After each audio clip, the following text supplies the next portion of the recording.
Assalamualaikum warahmatullahi wabarakatuh. Ia hanya ingin merasa dicintai kembali. Setelah ditinggal oleh orang yang paling ia sayang, lalu dilupakan oleh mereka yang dulu memanggilnya ayah dengan manja. Tapi siapa sangka, cinta yang ia temukan justru datang dari tempat paling tak terduga, dan sekaligus paling terlarang. Saat semuanya sudah terlanjur dalam, bisakah mereka kembali seutuhnya? Atau harus kehilangan segalanya?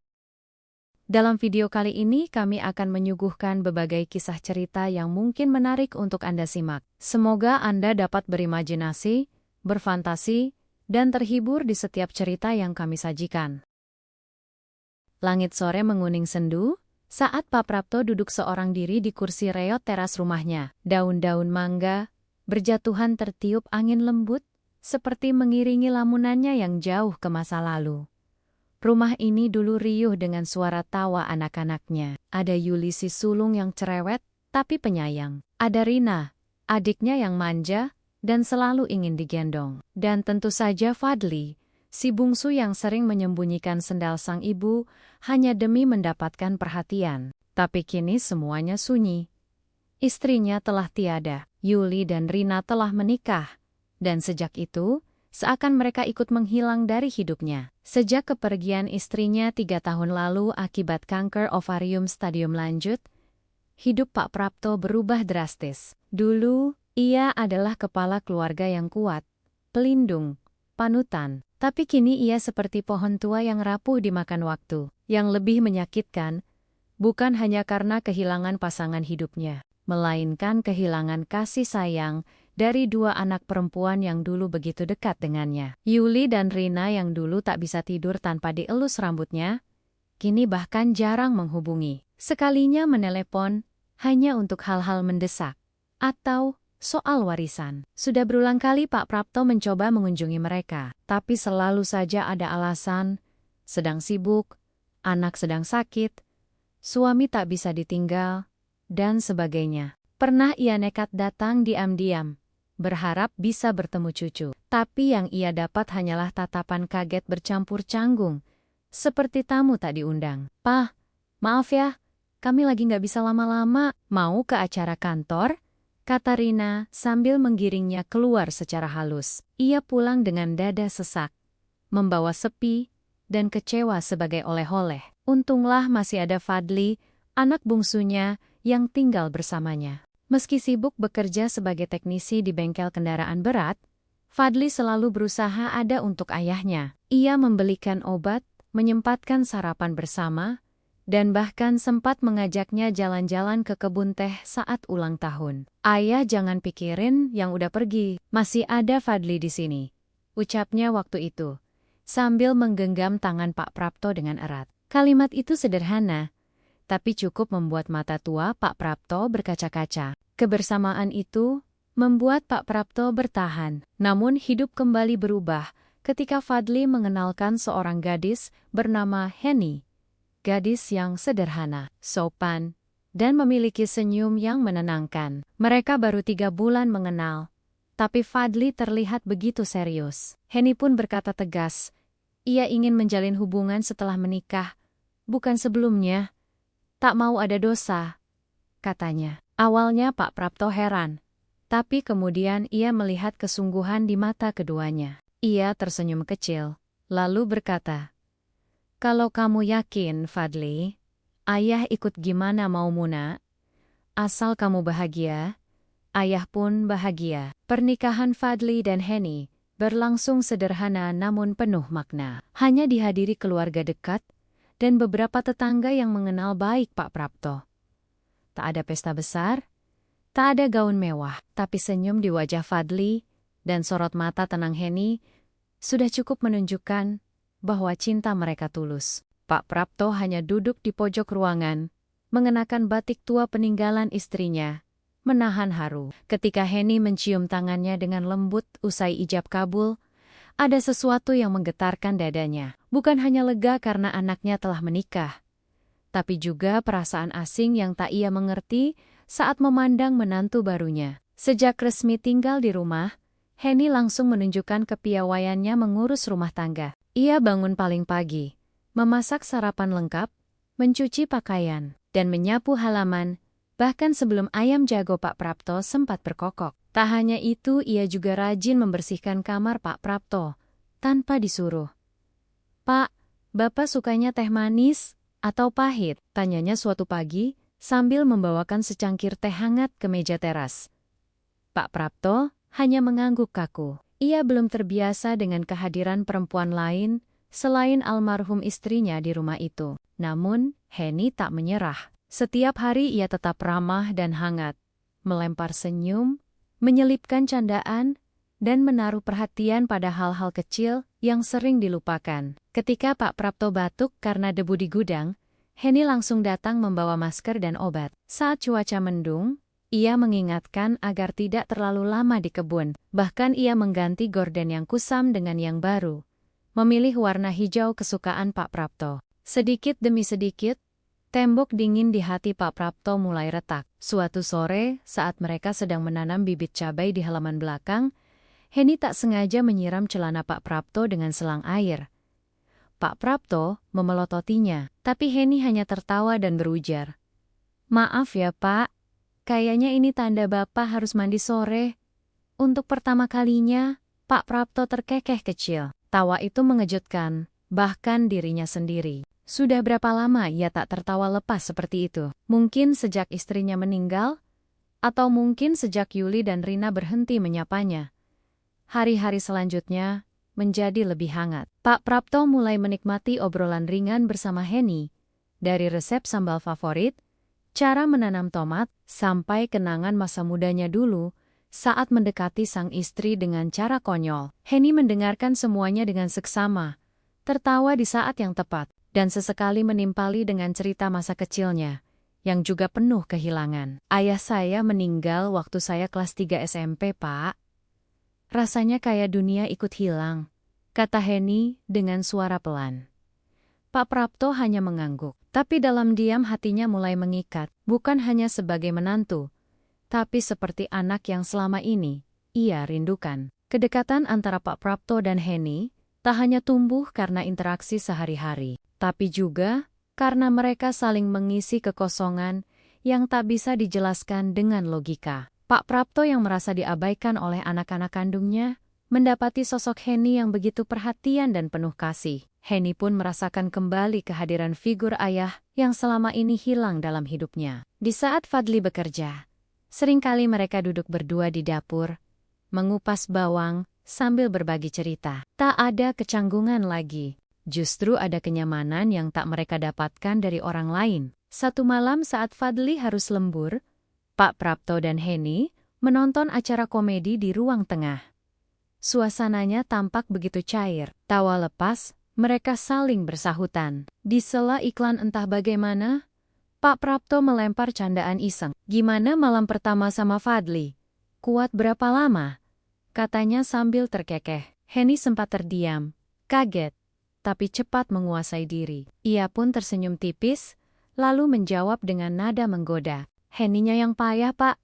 Baru pertama kali ya gitu. Campur sakit, campur malu. Pokoknya semua jadi satu. Tapi untuk malam-malam berikutnya mah Heni yang menang, Pak. Mas Fadli yang payah, aku masih mau terus. Mas Fadlinya udah kewalahan. Baru Heni mau coba yang di atas. Tapi ya udahlah, besok-besoknya lagi kan masih bisa." Mereka pun tertawa terbahak. Tapi dalam tawa itu, ada getaran asing yang mulai tumbuh. Setelah malam itu, suasana berubah. Belum drastis, tapi cukup terasa. Pak Prapto jadi lebih sering memperhatikan Heni diam-diam. Bagaimana cara ia menyisir rambut, menata meja makan, bahkan cara ia tertawa kecil saat melihat video lucu di ponsel. Tak ada niat buruk, hanya kekaguman yang muncul tanpa rencana. Tapi ia tahu, rasa kagum yang berlebihan bisa menyesatkan hati. Ia mulai menegur dirinya sendiri. "Dia itu istri anakmu, Prapto. Jangan berpikir yang aneh-aneh," gumamnya di depan cermin. Tapi suara hati tak bisa ia bungkam. Heni pun merasa ada yang berbeda, tapi bukan ketakutan yang ia rasakan, melainkan rasa hangat. Sejak kecil ia tak pernah merasakan pelukan ayah. Tak pernah dibelikan es krim sepulang sekolah. tak pernah dituntun saat belajar naik sepeda. Bersama Pak Prapto, ia seakan menemukan semua itu. Kadang ia merasa bersalah karena terlalu nyaman. Tapi saat melihat wajah Pak Prapto yang tertidur pulas di sofa setelah lelah berkebun, ia justru merasa damai. Kalau ayahku masih hidup, mungkin seperti ini rasanya, bisiknya dalam hati. Suatu sore Pak Prapto jatuh di kebun karena tergelincir. Henny langsung panik, memapahnya dengan sigap ke dalam rumah. Ia membersihkan luka di lutut Pak Prapto, meniup pelan agar tak perih, dan membalutnya dengan perban. Pak Prapto menatapnya lama. Terima kasih Henny, ayah beruntung punya menantu seperti kamu. Bahkan, kedua putri kandung ayah pun belum tentu bisa seperti kamu, katanya dengan lirih. Henny menggenggam tangannya, menatap mata tua yang berkaca-kaca itu. Saya juga anggap bapak seperti ayah saya sendiri. Tapi tak ada yang tahu bahwa sejak hari itu, garis yang membatasi hubungan mertua dan menantu mulai kabur perlahan. Sejak kejadian itu hubungan Pak Prapto dan Henny jadi semakin dekat, mungkin terlalu dekat. Henny mulai terbiasa menyuapi Pak Prapto jika ia malas makan. Ia juga mulai sering menyender di bahu pria tua itu ketika lelah setelah bersih-bersih rumah. Seolah bukan lagi sekadar menantu dan mertua, melainkan seperti dua jiwa yang saling menggantungkan diri. Fadli, yang kini lebih sering lembur demi tambahan penghasilan, tak menyadari perubahan ini. Ia percaya rumah adalah tempat teraman untuk istri dan ayahnya. Ia tak tahu bahwa kehangatan yang ia harapkan tumbuh antar keluarga justru perlahan berubah arah. Malam-malam mereka pun berubah. Tak ada lagi sekadar tawa ringan di ruang tengah. Kadang saat Fadli belum pulang, Henny dan Pak Prapto duduk berdempetan di depan televisi. Tanpa bicara, hanya menikmati keberadaan satu sama lain. Di satu momen saat listrik padam dan hujan turun deras, Henny menggenggam tangan Pak Prapto dan berbisik, "Bapak enggak sendiri. Ada Henny di sini." Kalimat itu sederhana, tapi menusuk. Pak Prapto menatapnya dalam-dalam, dan Henny tidak menghindar. Di sanalah sebuah batas tak terlihat, mulai mereka langkahi tanpa sepenuhnya sadar. Pagi setelahnya, suasana terasa janggal. Henny memasak seperti biasa. Pak Prapto membantu menyapu halaman. Tapi ada yang berubah dalam cara mereka saling menatap. Diam-diam Pak Prapto mulai takut pada dirinya sendiri. Setiap kali melihat wajah Henny, ia merasa bersalah, namun sekaligus merasa hidup. Ia berusaha menjaga jarak. Tapi setiap kali Henny menyentuh pundaknya sambil berkata, "Pak, jangan terlalu capek," hatinya mencair lagi.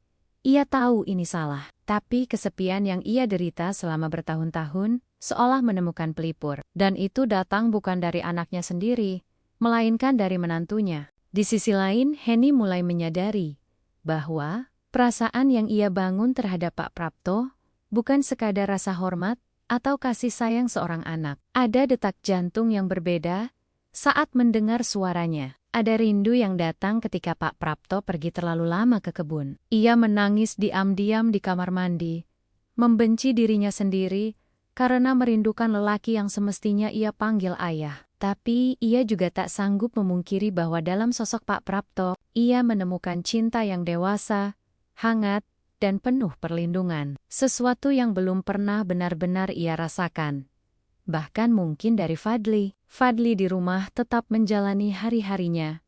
Seperti biasa, masih percaya bahwa rumah adalah tempat terbaik untuk ayah dan istrinya. Namun perlahan ia mulai merasakan sesuatu yang tak bisa dijelaskan. Senyum Henny kini berbeda. Sapaan Pak Prapto terasa lebih ceria dari biasanya. Tapi bukan saat ia ada. Ia mulai curiga, tapi belum menemukan alasan kuat. Hingga suatu malam, ia pulang lebih awal, tanpa memberi kabar, dan mendapati lampu rumah sudah redup, tapi terdengar suara tawa pelan dari ruang tengah. Ia berjalan mendekat, dan saat ia mengintip dari sela tirai, ia terdiam. Henny sedang memijat kaki ayahnya, sambil tertawa kecil, terlalu mesra untuk ukuran seorang menantu dan mertua. Fadli tidak langsung menegur. Ia hanya berdiri dalam diam di balik pintu, membiarkan tawa itu menampar hatinya sendiri. Ia bukan orang cemburuan apalagi terhadap ayah kandungnya sendiri. Tapi ada sesuatu dalam cara Henny menyentuh kaki Pak Prapto, dalam cara mereka saling melempar tatap, yang membuat napasnya tercekat. Itu bukan kasih antara menantu dan mertua. Ada kelembutan berlebih, keintiman yang seharusnya bukan milik mereka. Ia pun mundur perlahan, masuk ke kamar tanpa suara, dan pura-pura tidur saat Henny menyusul dengan wajah santai seperti biasa. Sejak malam itu Fadli menjadi sosok yang berbeda. Ia lebih menjadi pendiam, lebih sering pulang larut malam, dan jarang memulai percakapan. Henny menyadari perubahan itu, tapi tak berani bertanya. Ia takut dan sangat takut. Jika diam Fadli adalah pertanda bahwa kecurigaan sudah berubah menjadi kenyataan. Ia mulai menjaga jarak dari Pak Prapto. Tak lagi duduk terlalu dekat, tak lagi menatap mata lelaki tua itu terlalu lama. Tapi penarikan diri itu justru menyakitkan. Ia merasa kehilangan sosok yang membuatnya merasa utuh, tapi sadar, semakin dekat berarti semakin dalam jurang yang akan mereka jatuhkan bersama. Pak Prapto pun ikut merasakan perubahan itu. Ia tahu Fadli sudah mencium sesuatu, dan itu membuat dadanya sesak. Setiap malam, ia dihantui rasa bersalah yang kian menyesakkan. Ia menatap foto almarhum istrinya yang tergantung di dinding ruang tamu, bertanya-tanya apa yang akan dikatakan wanita itu jika masih hidup. "Maafkan aku," bisiknya lirih sambil meneteskan air mata. Dalam diamnya Pak Prapto tahu, hubungan ini tak seharusnya ada, tapi bagaimana mungkin ia memadamkan satu-satunya cahaya yang membuatnya merasa hidup kembali. Rina dan Yuli bahkan tak tahu apa yang sedang terjadi. Mereka masih sibuk dengan urusan masing-masing, masih tak pernah menengok, masih lupa bahwa mereka punya seorang ayah yang menua di rumah. Tapi Henny tahu bahwa ketidakhadiran dua anak perempuan Pak Prapto membuat pria itu bergantung padanya secara emosional, dan disitulah kesalahannya tumbuh. Ia seharusnya jadi penawar luka, bukan pengganti kasih yang lain. Namun semuanya sudah terlanjur. Ia tak tahu kapan titik batas itu dilanggar. Yang ia tahu kini adalah bahwa ia pun mulai hancur dari dalam. Puncaknya terjadi saat suatu malam, Pak Prapto demam tinggi. Daniel tidak ada di rumah. Henny pun mulai panik, mengompres kepala mertuanya, menyuapi bubur, memeluknya agar tubuhnya hangat. Dalam kondisi setengah sadar, Pak Prapto menggenggam tangan Henny dan berkata pelan, "Jangan tinggalkan Bapak ya. Kamu satu-satunya yang Bapak punya." Henny menahan air mata, mengangguk dalam diam, lalu mencium tangan pria tua itu dengan lembut. Ia tahu, mungkin ini salah, tapi ia juga tahu, ia terlalu dalam untuk kembali seperti semula. Dan di saat itulah, rasa cinta dan rasa berdosa bercampur menjadi satu. Sejak malam demam itu, Pak Prapto semakin sering sakit. Nafsu makannya menurun, tidurnya gelisah, dan ia lebih banyak termenung menatap langit-langit kamar. Henny tetap setia merawatnya, seolah menjadi bayangan yang selalu ada di sisinya. Tapi berbeda dari sebelumnya, kini wajah Henny tak lagi ceria. Setiap suapan yang ia berikan dibarengi air mata yang tertahan. Ia merasa menjadi penyebab sakit itu. Bukan karena makanan atau usia, tapi karena beban batin yang tak lagi mampu disangkal. Daniel pun makin jarang pulang. Ketika pulang pun, suasana rumah menjadi dingin dan kaku. Tak ada lagi canda. Tak ada lagi cerita. Hingga suatu pagi yang sunyi, Pak Prapto memanggil Henny ke kamarnya. Suaranya lemah, matanya sembab, seolah habis menangis semalaman. Ia memegang tangan Henny erat-erat, seperti akan melepaskannya untuk terakhir kali. "Henny, maafkan Bapak ya, Nak. Bapak udah terlalu jauh. Bapak tahu ini semua salah. Tapi kamu satu-satunya yang bikin Bapak merasa hidup lagi," katanya dengan terisak. Henny hanya menangis diam-diam. Tak ada kata yang bisa menjelaskan apa yang mereka alami. Ia mencium tangan mertuanya dan berkata lirih, "Maafin Henny juga, Pak." Henny pun terlalu lemah untuk menghentikannya. Hari itu, Fadli pulang lebih awal dari biasanya. Ia sudah memantapkan hati untuk bicara, menyelesaikan semuanya. Tapi begitu ia membuka pintu, suara isak tangis Henny dari dalam kamar ayahnya membuat langkahnya terhenti. Ia hanya berdiri mematung, mendengar percakapan dua orang yang selama ini mengisi dunianya. Dan saat ia masuk perlahan, ia melihat ayahnya tergolek lemas, tangan masih menggenggam jemari istrinya. Wajah Pak Prapto tenang, tapi air mata masih mengalir dari pelupuk matanya. Fadli akhirnya pun mendekat. Lututnya bergetar. Dalam satu tarikan napas terakhir, Pak Prapto membuka mata dan memandang Fadli. "Maafkan ayah, Fadli," bisiknya nyaris tak terdengar.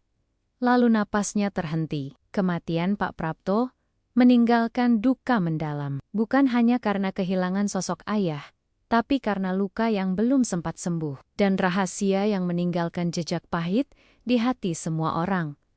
Pemakaman berjalan khidmat. Yuli dan Rina datang hanya sebagai formalitas. Dengan raut wajah asing seperti tamu jauh. Fadli berdiri membisu di sisi makam, memandang tanah yang menimbun tubuh lelaki yang dulu ia jadikan panutan. Ia belum bisa bicara pada Heni, belum bisa marah, belum bisa memaafkan. Yang ia tahu, semua ini terlalu berat untuk diucapkan. Beberapa minggu setelah pemakaman, Heni memilih untuk pergi. Ia menulis surat pendek untuk Fadli. "Maaf untuk semuanya. Aku tidak bisa memaksa kamu memaafkan, tapi tolong ingat bahwa aku benar-benar menyayangimu, dan ayahmu juga. Dalam cara yang salah, mungkin, tapi itu tetap cinta. Aku pergi agar kamu bisa tenang. Jaga dirimu dulu baik-baik." Fadli membaca surat itu berulang kali. Ia duduk di bangku tua teras rumah, bangku tempat ayahnya biasa duduk sambil memandang senja. Di sana ia menangis untuk pertama kalinya sejak pemakaman. Tangisan yang bukan hanya karena kehilangan, tapi karena luka yang tak akan pernah bisa sepenuhnya sembuh. Terima kasih telah menyaksikan video ini.